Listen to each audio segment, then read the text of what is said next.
Un gusto compartir con usted este programa. Soy José Buendía y esto es Blanco y Negro.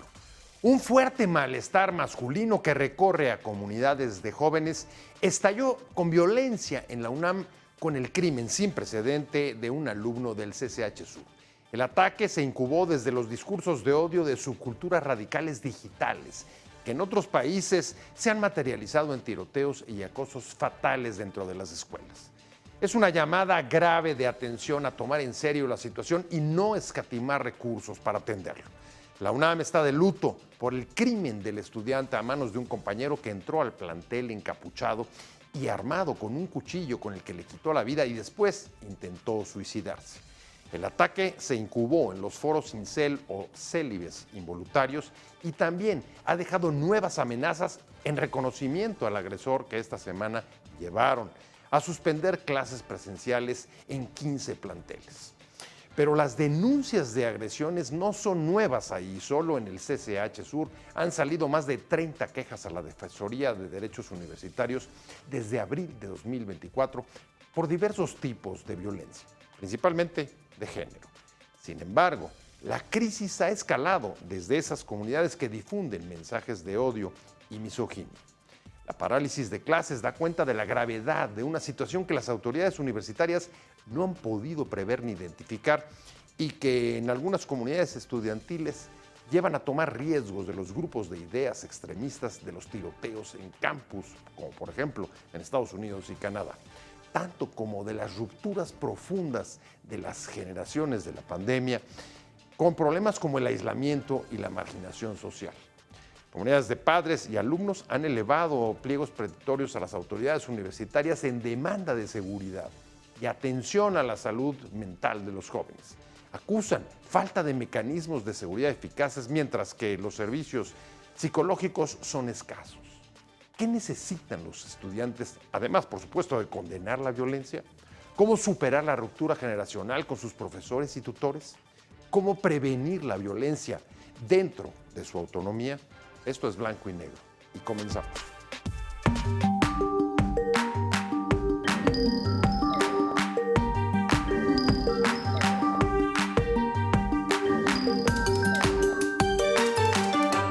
La Universidad Nacional Autónoma de México está de luto. Un estudiante perdió la vida y un trabajador resultó herido en el plantel sur del Colegio de Ciencias y Humanidades al ser atacados por un integrante de nuestra comunidad, quien ha sido puesto a disposición de las autoridades competentes. La pérdida de una vida y la manera en la que sucedieron los hechos no tiene precedentes y así hay que asumirlo. Estoy convencido de que es necesario redoblar esfuerzos para hacer de nuestros planteles educativos y de todas nuestras instalaciones espacios seguros y libres de violencia. Arrancamos con Blanco y Negro. Muchas gracias por estar con nosotros y en efecto, tiene razón el rector Lomelín de la UNAM. La UNAM está de luto y está de luto por un hecho de violencia, por un hecho criminal, cuando en el CCH Sur fue asesinado un compañero a manos de otro, uno el asesinado menor de edad, el otro 19 años. Pero el tema es el mundo perturbador del incel o célibes involuntarios, de los foros en los que discuten sobre el malestar sobre masculinidad que recorre a comunidades de jóvenes en el país y del que salen discursos radicales y de odio y misoginia que en este caso han estado vinculados o acreditados en el crimen sucedido allá en el CCH. Vamos a hablar de esto, de la crisis de violencia en UNAM y de los foros de los incel y el impacto que están teniendo sobre las comunidades de jóvenes en este país. Hay un malestar profundo y la cuestión que planteamos en este programa es, ¿y esto es o puede entenderse como una grave llamada de atención sobre la situación que están padeciendo, que están viviendo, que están enfrentando los jóvenes en nuestro país? Arrancamos con Blanco y Negro y me da mucho gusto que esté Juan Martínez García. Juan, muchas gracias por estar con nosotros. Es coordinador de Tejiendo Redes, de Infancia en América Latina y el Caribe y además pues, un estudioso de las infancias, adolescencias y juventudes de este país y de América Latina. Te agradezco mucho que hayas estado con nosotros. Muchísimas Vamos gracias, a conectar José. también al rato vía remota con Feggy Ostrowski, que es una doctora en psicología y además también una conocedora de esta clase de situaciones. Juan, a ver, estamos un poco desconcertados, pero te preguntaría, ¿estamos ante una llamada de alerta grave sobre lo que está pasando con las juventudes en este país? Sí, claramente. Yo creo que tenemos que asumir este hecho, primero lamentable por la víctima, un adolescente de 16 años, su familia y la comunidad educativa de CCH Sur. Pero también tenemos que recordar que esto, de alguna manera, ya lo veníamos observando en los últimos años. Tenemos un contexto estructural de violencia, además de impunidad, y ha ido creciendo la polarización y los discursos de odio. Y ahí es donde está la fórmula. Los distintos estudios que se tienen, en lo que, por ejemplo, en Europa le llaman radicalización, aquí en América Latina solemos hablar más bien de violencia machista extrema, se cruzan estos tres factores. Una polarización, una radicalización del discurso de odio, impunidad o la posibilidad de que sucedan estos hechos criminales y al mismo tiempo un contexto que lo normaliza. Y creo que podemos conversarlo con más calma, pero quizás estamos frente a un fenómeno, digamos, de muchas causas. Exacto. Multicausal, no puede explicarse solamente por una situación, pero y el rector lo decía en el inserto que acabamos de ver, que usted acaba de ver al arrancar el programa, hay un fenómeno muy claro y es las credenciales de los foros incel que están asociados al crimen sin precedentes, así lo dijo el rector, del crimen del estudiante en el CCH Sur. Sí, lo que tenemos que ubicar ahí, José, es que no podemos verlo separado de los feminicidios. Es decir, la violencia machista extrema que tiene en nuestro país un alto número de feminicidios, además hay que decirlo con impunidad casi garantizada, tiene una expresión en las redes sociales con segmentos de jóvenes y adolescentes autoidentificados con estos grupos llamados incel, como célibes involuntarios, que tienen como cosas muy básicas, incluso para las personas en general puede parecer incluso cómico o poco sostenido el argumento de que están enojados porque las mujeres no les atienden, porque no pueden tener relaciones sexuales con mujeres, porque sienten que son, digamos, como ignorados o excluidos por otro tipo de hombres, porque son interesadas. Es un poco la caricatura de lo que uno escucha en estos espacios. El gran problema es que están siendo pues, adolescentes con desinformación, atrapados en un algoritmo poco transparente en todas las redes sociales y, por otra parte, sin acompañamiento ni del Estado, en este caso ni de la UNAM y mucho menos de sus familias. O sea, aislados socialmente y autoexcluidos o metidos en las burbujas de los foros en los que participan. Es que se da una paradoja absurda, sí. José. Mira, la narrativa es las mujeres no nos eligen a nosotros porque prefieren hombres musculosos, pero están todo el tiempo en pantallas. Está del 80-20, ¿no? Exacto, el 80-20. Pero además es una fatalidad, porque hasta claro. donde entiendo que lo plantean es no nos eligen por un asunto casi de predisposición natural. Exacto. Entonces, esa paradoja hace que ellos mismos se aíslen y no tengan la posibilidad de socializar. Están mucho tiempo en pantallas, eso significa menos socialización humana, están bastante enojados con las mujeres, eso implica que cuando interactúan con mujeres rápidamente terminan mal o dicen las chicas, los funan, ¿no? O sea, los hacen a un lado. Entonces, esta paradoja se hace como la profecía autocumplida. Pero Juan, en este caso se trató el crimen, la víctima fue un hombre también. Así es. Y hasta donde uno puede ver, por los datos que se han divulgado, fue directamente sobre él, aunque, hasta donde entiendo, ni siquiera lo conocía. O sea, no era un compañero suyo de clase. Sacó un cuchillo y lo mató. Sí, yo creo que nos falta información que la Fiscalía pueda aportar, obviamente sin afectar la investigación. Hasta ahora toda la información que tenemos es de carácter periodístico, que nos confirma varios temas, pero la Fiscalía, hasta donde yo conozco, no ha confirmado que sea de los grupos incel y si hay más personas involucradas en caso de que esto suceda. Segundo, el motivo, digamos, de asesinato, pero me sumaría a esta reflexión inicial, solo en este plano de por qué un joven presuntamente vinculado a grupos incel ataca a otro. Estaremos hablando de una confrontación de masculinidades, es decir, los grupos incel que se llaman están hablando un poco de los hombres de valor, los machos alfa, como esta noción, digamos, como de una masculinidad muy típica, digamos, o de las redes sociales.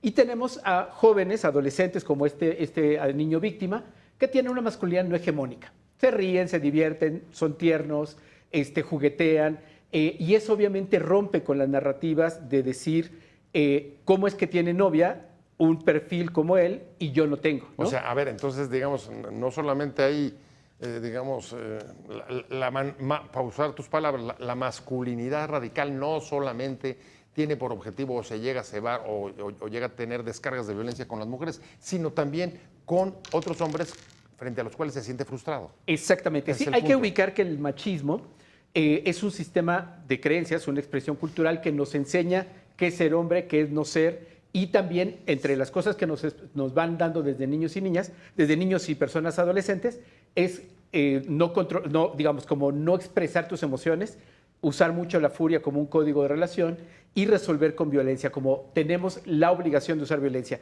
Cuando un hombre no es esa representación tradicional, hay que disciplinarlo. La discriminación hacia, por ejemplo, hombres que son afeminados o no son este tipo hegemónico, es una de las principales causas de acoso escolar. La UNESCO ha hecho estudios por todo el mundo y encuentra estos detonantes como motivos de acoso escolar. Así es que tenemos que trabajar y reconocer esta violencia machista que está ahí inserta. Ahorita nos vamos a meter algunos datos que traemos preparados justamente sobre los distintos tipos de violencia que se producen o se registran en la UNAM y con datos de la propia Defensoría de Derechos Humanos. Pero déjame ir rápido con Fegui Ostrowski. No tenemos a Fegui todavía, todavía no sube, entonces seguimos nosotros conversando. Déjame regresar al punto, porque me parece muy interesante, que tú dices, no tenemos todavía información oficial, eso nos queda claro. Sin embargo, déjame ir a la escena y las consecuencias del crimen. La escena fue el agresor que en redes, en Facebook, se da a conocer como Lex Aston, publica y difunde una serie de imágenes antes de que se perpetrara el crimen en el que aparece un joven con capuchas de calaveras, con la leyenda vestido de negro en la camiseta diciendo baño de sangre y gas pimienta, y entiendo que algunas guadañas e incluso fotografías o imágenes de los cuchillos, alguno de ellos posiblemente fue utilizado en el crimen. Eso lo difunde como, y ahí es inevitable pensar o tratar de asociarlo con lo que estamos viendo de procedimientos o pautas de conducta muy parecidos a los que han seguido en otros países. Estoy pensando en los últimos años Estados Unidos y Canadá, en los que con modus operandi y con una retórica y discursos similares han acabado desatándose tiroteos y, tú lo decías hace un momento, acosos o bullings fatales dentro de las universidades. ¿Tú crees que esto pueda tener, en el caso de lo que vimos en la UNAM, ser un presagio, un signo o despertar el temor de que aquí pueda repetirse? Sí, sin duda. O sea, tenemos que asumir que hay todas las condiciones. Hay impunidad, hay, digamos, una violencia machista extendida en el territorio, y pondría acento en un tercer factor, José, que hay espectacularización. Y eso creo que es una responsabilidad ética de las y los periodistas profesionales y los medios, que obviamente no podemos necesariamente controlar en las redes sociales, pero cito o parafraseo a Rita Segato, esta antropóloga argentina que ha investigado mucho a los feminicidas, y ella señala tres cosas que me parecen relevantes para el caso. Uno, es que los feminicidas en realidad no son enfermos mentales ni nada por el estilo, sino, dice ella, son los hijos sanos del patriarcado, ¿no? Segundo, lo que están buscando es disciplinar a las mujeres. En este caso podríamos hacer esta analogía de que este joven está disciplinando a otro niño que no representaría esta masculinidad, pues digamos, dura o de hombre de valor que se juega mucho en estos grupos. Y tercero, cuando hablamos de la espectacularidad, es que esto comienza a centrarse en el agresor y no en la víctima. Rodrigo, el joven o el niño asesinado, quedó borrado. Ya no hablamos de él, cuáles eran sus sueños, qué quería estudiar. Y eso es precisamente lo que en su memoria tenemos que hacer y quitarle el foco al agresor, porque no lo vamos a convertir en antihéroe. Y podemos aprender, regresando a la experiencia de Estados Unidos, donde ya hay un código de comunicación entre los medios que han acordado varias cosas básicas. Esto también se hizo en Europa porque hubo agresiones similares de radicalización con los yihadistas, recordarás, Sí, un periodo claro. bastante fuerte. Y el acuerdo en general de los medios es no mencionar el nombre de los agresores. Segundo, jamás difundir los manifiestos o mensajes que dejan y demás. Y evitar que se convierta en la centralidad de las notas, sino más bien ir a los contextos y demás. Esta experiencia me parece que es positiva. No, O sea, la respuesta que está dando la opinión pública y los medios en otros países es, si lo que buscan es espectacularidad, lo que hay que hacer es reducirla y minimizarla y tratar de, digamos, invisibilizar exacto. todo lo que está detrás. Te pongo un tema muy Pero al concreto. mismo tiempo, así no nos enteramos de todo lo que está sucediendo y de estos malestares. Claro. No sé si es correcto decirle Sí, malestar. tal pero cual, creo- malestares, sí. Creo que este es un malestar Fíjate que, que o sea, estalla entiendo. en violencia y tendríamos, digo, para poder Sí, sí, sí. incluso entrarle, necesitaríamos, pues siempre, primero, reconocerlo, identificarlo y prevenirlo. Tal cual. Me parece que o sea, la función del periodismo profesional de personas como tú es hablar de los hechos noticiosos, no se ocultan, ¿no? Segundo, se da la información lo más oficial y digamos, verificada posible para que las personas creen opinión propia. Entonces, el hecho noticioso del homicidio de este niño en la UNAM tiene que movilizarnos a todas y a todos. La respuesta de la universidad se esperaría fuera en esta connotación de acción, no solamente de contención de daños, sino de qué vamos a hacer. Un poco lo anuncia el rector en su mensaje, pero viene aquí la otra, es cómo le ayudamos a las personas a comprender que hay adolescentes y hombres jóvenes enojados, que están solos, que estamos teniendo los efectos de la pandemia, que ya nos había avisado la Organización Mundial de la Salud, que la próxima pandemia era de soledad. Y hay estudios bastante sólidos en Estados Unidos, en Inglaterra, en Europa, que están hablando de la epidemia de hombres solos. Hablamos de soledad no deseada.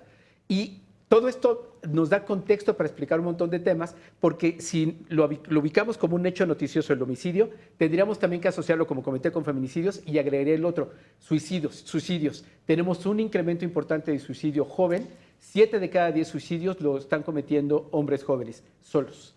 Y Bueno, tenemos que verlo en una integralidad. Me parece que dices correctamente, estas son las generaciones de la pandemia y la pandemia ha sido el momento, digamos, de mayor aislamiento en la historia moderna que se recuerde de la humanidad en su historia reciente. Así es. Y a la vez, también son generaciones que están expresando una enorme exclusión y aislamiento. O sea, el aislamiento de la pandemia, lo que estás planteando fue luego aprendido o reproducido o en él se refugiaron generaciones que lo vivieron y no pudieron manejarlo. ¿O Tal cual. cómo? Sí, y que estamos hablando aquí de varias brechas que se abrieron o que nos mostró la pandemia. Uno es que tuvimos mucho más tiempo en pantallas. México, junto con Brasil, contrario a los estándares internacionales, a los múltiples llamados que hizo Naciones Unidas, fue el de los países que más tiempo tardó en regresar a los niños y niñas a las escuelas, 1 año y medio. O sea, en términos, y ya seguramente la neuropsicóloga nos explicará, pero hay una relación directamente proporcional en actividad física con el desarrollo metabólico y cognitivo de los niños, niñas y adolescentes. Si están encerrados, no se mueven, pierden habilidades sociales, están mucho tiempo en pantallas, las familias redujeron su tiempo de convivencia. Y esto nos lleva a un tema de ausencia de diálogo intergeneracional. Todas y todos hemos sido niños, hemos tenido abuelos y abuelas, y yo suelo preguntarle a las familias cuando trabajamos estos temas si conocen la receta de la abuelita o a los propios adolescentes. ¿Cuál es la receta de tu abuelita, la que más le gusta? Y es muy preocupante que no conocen la receta de la abuelita. Y yo invito al público que haga esto. Y nos habla de un problema intergeneracional. Ya no nos estamos comunicando en algo tan rico y tan sabroso como es la comida y el sazón de la abuelita. Y eso es un indicador de que necesitamos el mundo adulto reconocer que no es criminalizándolos, no es acusándolos de la generación de cristal, ni entonces imaginando que todos son ahora potenciales incel con un hacha matando mujeres y niños. No. Sí, claro, eso sería estigmatizar. Exactamente. Tenemos que ayudar a que el público comprenda que estamos a tiempo con este hecho tan lamentable de poder escuchar a los adolescentes, a los jóvenes que están ahí, qué piensan, qué sienten, también escucharlos en las escuelas. Ahí debo de adelantar, mi estimado José, que lamento mucho la respuesta de la UNAM. Ha sido más una respuesta policíaca, y ya cuando vi que están hablando de patrullajes de las madres y padres de familia del CCH Sur, o sea, ya me rompió cualquier esperanza que pueda imaginar. Ahorita nos metemos, vamos a tener que hacer un corte Sí, claro. rapidísimo. Nos metemos justamente a la respuesta que ha dado la UNAM, pero a partir justo no solamente del crimen, sino de las secuelas o las consecuencias que se desprendieron y que se generaron después del crimen.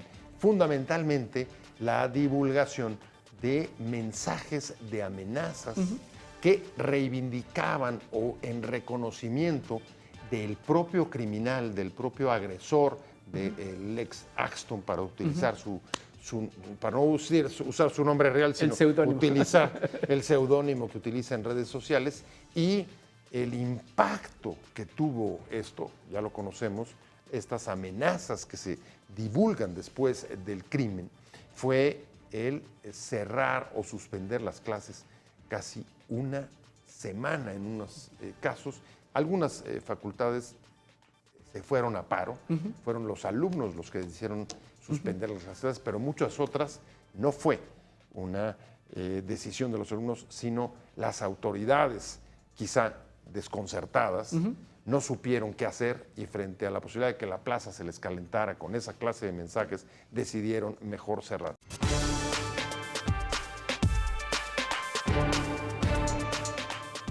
Estamos de vuelta en Blanco y Negro. Estamos hablando del perturbador mundo del incel y la crisis de violencia en la UNAM. Y antes de irnos a corte, les contaba cómo después del crimen en el CCH Sur se divulgaron una serie de mensajes amenazantes dentro de la comunidad universitaria en reconocimiento o reivindicando la actitud, la acción del agresor que había acabado con la vida de un compañero en ese plantel del sur de la ciudad, lo que llevó a la universidad a suspender clases una semana en 15 de sus centros, de sus facultades y, por supuesto, de los bachilleratos. Tenemos vía remoto a Fegui Ostrowski, doctora en neuropsicología y además una experta en estos temas. Me da mucho gusto saludarte. Hola, ¿qué tal? Buenas tardes. ¿Cómo estás? Fegui, estamos, como abrí diciendo en este segmento, preocupados por las consecuencias que ha tenido el crimen en el CCH Sur. ¿Cómo lo interpretas tú, el que se difundan mensajes que reivindiquen o reconozcan el valor, incluso lo exalten, del agresor? Mira, yo creo que es un grupo muy pequeño. No creo que sea una actitud generalizada. Y creo que el problema es la gente realmente, o sea, no sé por qué tú piensas que hay una reivindicación de esto. Yo trabajo en la UNAM y la gente sí está sorprendida. La gente, más bien, lo que yo he visto en mis alumnos, que yo tengo alumnos de licenciatura, de maestría y doctorado, está asustada de que no haya suficiente supervisión y que podamos tener gente que esté en esta situación. Yo creo que eso es más bien la actitud que yo detecto. No, sí, pero no me refería a la actitud o el impacto dentro de los estudiantes, sino al hecho de que después del crimen, desde esos foros y en el mundo, las redes digitales, se han difundido mensajes que reivindicaban la acción del agresor y que fueron, Fegui, justamente los que llevaron a la universidad a suspender las clases toda una semana en 15 de sus centros. No es poca cosa. Y los bachilleratos. Desde luego, tú dices, son grupos pequeños, pero grupos pequeños que acaban de tener un impacto bastante fuerte, porque suspender las clases en la universidad no es poca cosa. No, yo estoy de acuerdo. Creo que sí es importante tener un apoyo en la adolescencia. La adolescencia es un periodo realmente de los humanos muy complicado, porque ni Sí. eres adulto, ni eres niño, y tienes presiones de cómo funcionar.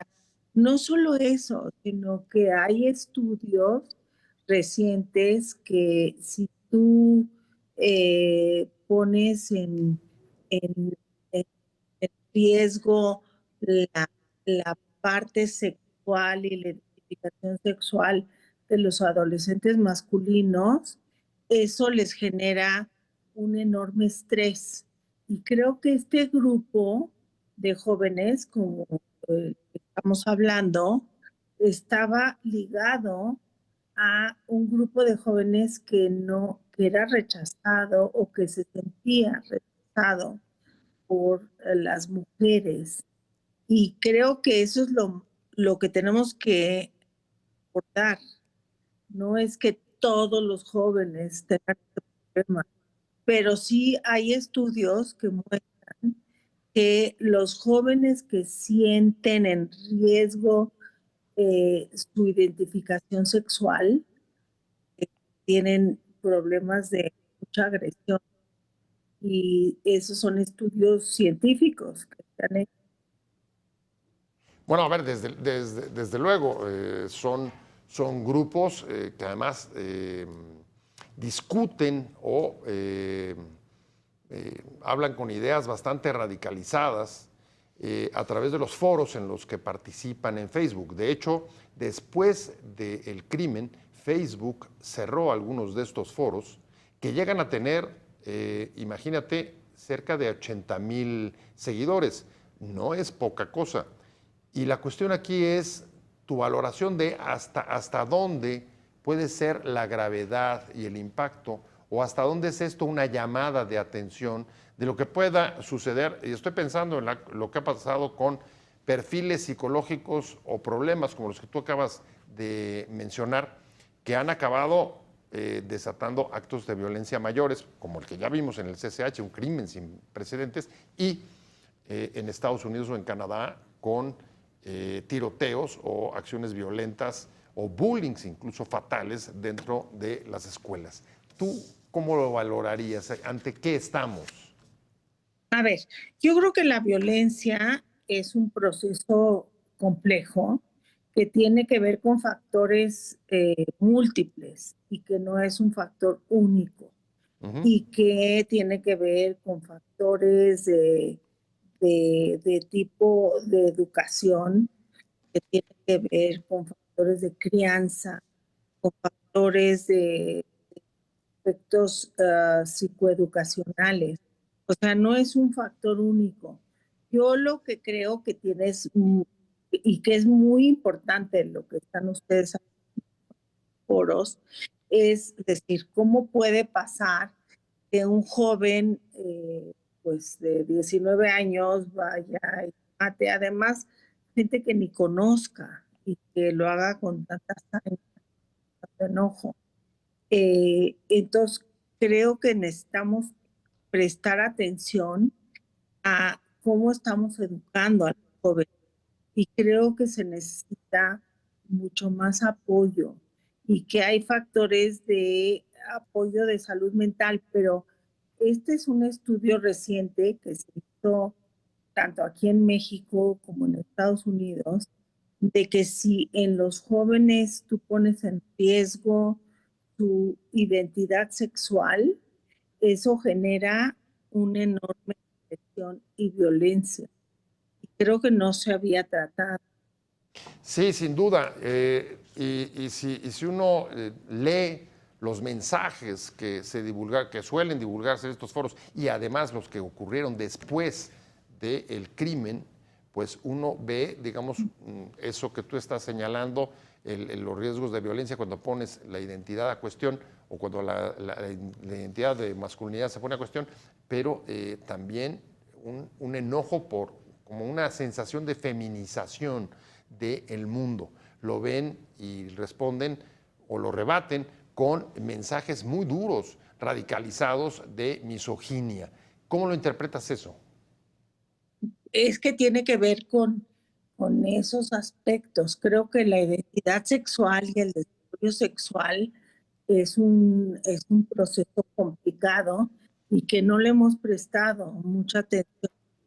Creo que es muy importante que actualmente en las escuelas y en los medios socioculturales preste atención, porque hay esta cuestión de cuál es el rol del masculino y el femenino, y creo que actualmente estamos en crisis con estos aspectos.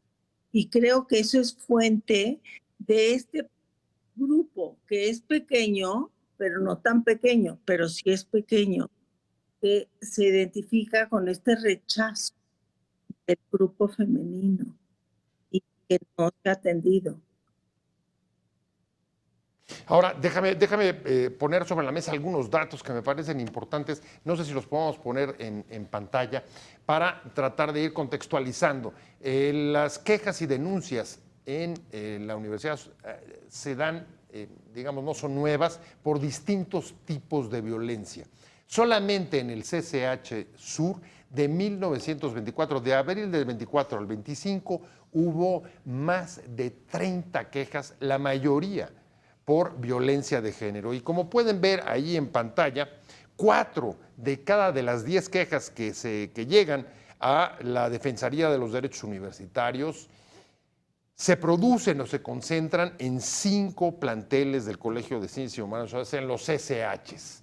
Es decir, la población está bastante clara, la zona de riesgo es mucho más pronunciada en las preparatorias, en los bachilleratos, y el tipo de agresión o de quejas por agresiones tiene que ver sobre todo con temas de índole sexual, no solamente, digamos, de incels, sino también de violencia de género. ¿Cómo lo ves, Juan, antes de regresar con Fíjate que los datos coinciden también con los que ha aportado el INEGI sobre adolescentes en conflicto con la ley.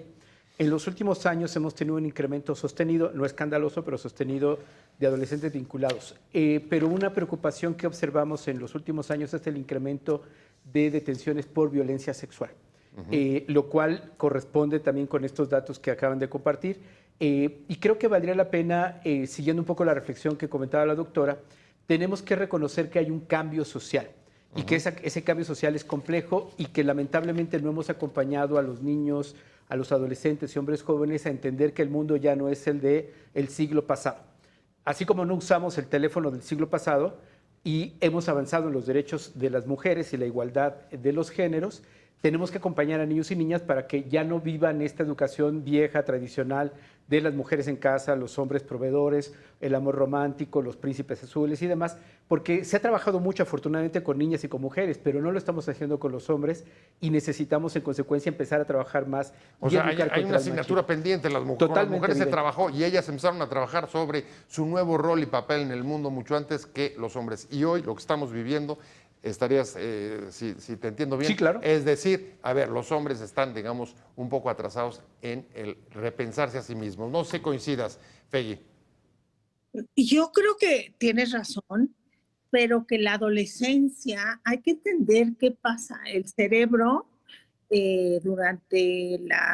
o sea, van a madurar diferentes partes del cerebro, y no quiero ser muy técnica, pero las áreas que regulan las emociones no son las mismas que las que producen. Y en la adolescencia, y estoy hablando, y te puedo decir qué áreas, porque las hemos medido, las áreas que regulan las sensaciones y las acciones, y tú inhibas tus impulsos, tiene que ver con las áreas prefrontales que están atrás de la frente, y las que producen estas emociones son más subcorticales. Y creo que estas áreas están en pleno desarrollo y tiene que ver con sustancias químicas. Y tú ves además en los adolescentes, muchos de ellos tienen una inversión de los ciclos y entonces muchas veces no se duermen a las mismas horas y que se despiertan a otras horas. Y eso tiene que ver con sustancias químicas, que tiene que ver con la dopamina. No quiero ser muy técnica, pero no están bien desarrollados estos procesos. Y entonces en la adolescencia pasan estos efectos y pues si no hay controles sociales, hay estas tragedias de lo que estamos viviendo. Creo que la historia de este chico y de muchos adolescentes, aquí no nos han reportado mucha información, pero creo que pues no había una familia que lo estaba apoyando. No hablan mucho de la madre y no, entonces creo que este chico estaba muy desorientado. Y entonces cuando este cerebro está fuera de control biológico y fuera de apoyo social, suceden estas cosas. ¿Por qué te digo esto? Porque creo que esto es muy importante, ya sea que la familia o la escuela esté en apoyo. Y este chico ya no estaba en la escuela. A ver, pero ahí déjame preguntarte, antes de rezar con Juan rapidísimo, y es sobre tu postura. Sí vemos en el número de quejas y denuncias cierto sesgo, Fegui. Por ejemplo, género de estudiantes que presentan las quejas, mayoritariamente, casi abrumadoramente mujeres. Y cuando preguntas, bueno, ¿y quiénes ejercen la violencia denunciada por los alumnos? También mayoritariamente son violencias que se atribuyen de los alumnos a las alumnas. Hay un sesgo ahí. ¿Cómo se explica ese sesgo? ¿Por las características distintas de la adolescencia, desde tu punto de vista? Sí, completamente. O sea, creo que si tú ves la violencia en los hombres versus las mujeres, es mucho mayor y mucho tiene que ver con la parte de identidad e identificación sexual. Y creo que los hombres están por estas etapas y que tiene que ver con esta producción enorme de sustancias químicas como la dopamina. Entonces, lo que no quiero sonar tan técnica, pero las áreas que producen emociones no son las mismas que las regulan. Y en los hombres maduran mucho después que en las mujeres. Pues ahí hay un punto interesante, Juan, regreso contigo, ahorita vuelvo contigo, Fegui, pero Fegui ponía sobre la mesa, parece que no había suficiente apoyo en la casa. Ella pone el acento, digamos, en la parte de la vida familiar. Tú te habías referido antes a los cambios sociales y a fenómenos más de tipo sociales, como desde la pandemia hasta las rupturas de diálogos intergeneracionales. ¿Qué te parece la respuesta que dio la universidad? Primero, suspender las clases y dos, bueno, sí, reconocer que era un crimen sin precedentes, tres, que estaban de luto y que habrían de redoblar la seguridad dentro de los planteles para garantizar la integridad de los alumnos. Yo creo que la universidad ha optado más por una visión de control de daños y muy administrativa y ahora policíaca, y creo que está perdiendo la oportunidad, ojalá puedan reconsiderar, de promover más los espacios de contención y diálogo. Como ha comentado la doctora, la adolescencia es una etapa crucial en la vida de todas las personas porque se está desarrollando el cuerpo, el cerebro, y hay elementos muy importantes de identidad, pertenencia y redes de apoyo. Esos son reguladores que permiten el libre desarrollo de la personalidad, una maduración apropiada de nuestros cuerpos, nuestros cerebros, y tenemos además en esta edad las neuronas espejo a todo lo que da. Entonces, su vínculo con los pares es muy importante. Y regreso a lo que la universidad tiene como oportunidad. Cuando digo que se fue por una visión muy, digamos, incluso policíaca, y habrán visto que hablaron de patrullajes en el CCH con las familias. Esto ya me parece una aberración total porque es un espacio universitario donde lo que tenemos que promover es el conocimiento, el diálogo y no... Patrullajes y credenciales biométricas. Así es. O sea, es decir, próximamente estaremos entonces, y estoy ironizando totalmente, buscando entonces militarizar a la guardia o a la seguridad de la UNAM. Pero, a ver, regreso a lo que sí se puede hacer. Sí. Un porcentaje muy alto de la población de la UNAM son adolescentes, llegan de 14 años y no se está reconociendo que la UNAM, que no cruza con su autonomía está obligada a cumplir con la Ley General de Derechos de Niños, Niñas y Adolescentes, que establece cosas muy concretas de prevención de violencia y entornos seguros. La Ley General de Educación. Lo que necesitamos, como lo establece la propia ley mexicana, son espacios de participación y que esto que tienen en una ruta de consejos técnicos y demás, que es la ruta administrativa, fantástico, pero es la gran oportunidad para abrir este debate y escuchar directamente a las personas adolescentes, incluidas también las chicas adolescentes, porque estos datos que aportas aquí son muy preocupantes. Sigo insistiendo en que tenemos que reconocer el machismo extremo que estamos teniendo en el país. Los agresores, como ves, son estudiantes, profesores y trabajadores, son hombres que están disciplinando a aquellos que no están cumpliendo. Bueno, y algunos ya, digamos, pasaron la adolescencia y no cabrían, digamos, en la explicación de la maduración. Pero sí del machismo. Pero sí el machismo. Me tengo que ir un acorde rapidísimo y regreso contigo. No, regreso con Fegui. Sí. Vamos a contrastar, Fegui, tu punto de vista respecto a la respuesta que ha dado la UNAM, si desde tu punto de vista te parece adecuada y constructiva, sobre todo para reconocer, identificar y tratar de prever esta clase de hechos de violencia, por supuesto, entendiendo de que este no es en absoluto algo que pueda ser atribuible a la UNAM, pero al mismo tiempo que tampoco puede permanecer indiferente a lo que ahí suceda, porque es el espacio de socialización de los jóvenes inevitable, principal, aunque las redes sociales le están compitiendo.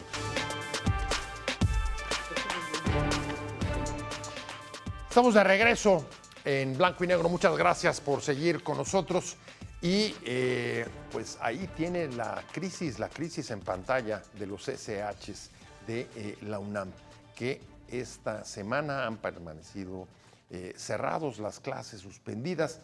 Y voy con Peggy porque nos quedamos justamente en la respuesta que ha dado las autoridades universitarias a esta crisis, que ha sido distinta. Ha habido algunas facultades que fueron los alumnos los que se suspendieron las actividades, fueron las autoridades de las facultades las que cerraron otras, y dice Juan aquí en la mesa, le parece que la respuesta ha sido sobre todo de control de daños y hasta, digamos, más orientada de tipo policíaca o reprimida, o de represión y de control de la seguridad. ¿Qué te parece? ¿Coincides, Fegui, y estás de acuerdo en su caso? No, de que no estoy de acuerdo. A ver, porque adelante. Y entonces yo doy clases, como mencioné, a nivel de licenciatura, maestría y doctorado, y lo que creó esto en un alto porcentaje del alumnado es como miedo, que no hay suficientes sistemas para detener a alguien que entre y que agreda y que haga este tipo de tropelías. No es entonces, pues ellos decían, no, esto es muy grave. Y yo sí creo que no hay suficientes sistemas de control. O sea, en la universidad, no estoy en el CCH, pero estoy en la UNAM, y no, pues hay mucha gente que entra y que sale y que no hay suficiente control de las personas que entran y salen. Entonces, digamos, hay dos puntos. Un punto es la comunidad la que exigió que hubiera mejores mecanismos y más eficaces de seguridad para cuidar la integridad de los alumnos. Pero el otro es la respuesta frente a una problemática de esta naturaleza. Tiene que ser más de tipo, digamos, de orden y represión y control, o coincides con que hay que abrir diálogo con ellos y ver otros mecanismos, por ejemplo, el apoyo psicológico, que hasta donde yo entiendo en la universidad que existe, pero es escaso. Fegui. Es escaso, yo creo que hay, pero no solo es estamos hablando de los SH, de las preparatorias, y creo que es muy importante tener estos enfoques. Creo que en la psicología y en la neuropsicología hay una serie de estrategias cognitivo-conductuales y que hay que dar estos aportes y no se están dando. Creo que ese es el problema. Fegui, muchas gracias. Se nos va el tiempo. Perdona que te corte así, pero estamos, ya sabes, aquí cae una guillotina y es difícil evitarla. Peggy Ostrowski, doctora en neuropsicología, muchas gracias. Te agradezco muchísimo que haya estado con nosotros, doctora de la UNAM y además especialista en estos temas. Y por supuesto, Juan Martín Pérez García, coordinador de Tejiendo Redes de Infancias en América Latina y el Caribe. ¿Te parece, con esto cierro, que esta vaya a ser una medida de contención, la suspensión que hubo de actividades? Yo esperaría que puedan abrir el diálogo y que la UNAM, que es una de las más importantes del mundo, pueda ser un espacio de conocimiento y no un espacio policíaco. Sería una lástima, creo. Ahí está, usted saque sus conclusiones, pero estamos frente a una llamada, sin duda, de atención sobre un problema grave que recorre a las juventudes de este país. Por supuesto, no a todos, eso sería absolutamente injusto decirlo, pero ahí están algunas de las expresiones, como las del CCH, y no debemos de voltear para el otro lado. Nadie, ni la sociedad, ni las instituciones, mucho menos sus espacios privilegiados de socialización de esta generación de la pandemia, que hoy además tiene serias rupturas intergeneracionales con sus alumnos, con sus padres, con sus tutores. Se me fue el tiempo. Gracias por haber estado con nosotros en Blanco y Negro. Nos vemos como todos los martes y jueves, 10:30 de la noche. Que le vaya muy bien. Buena semana. Adiós.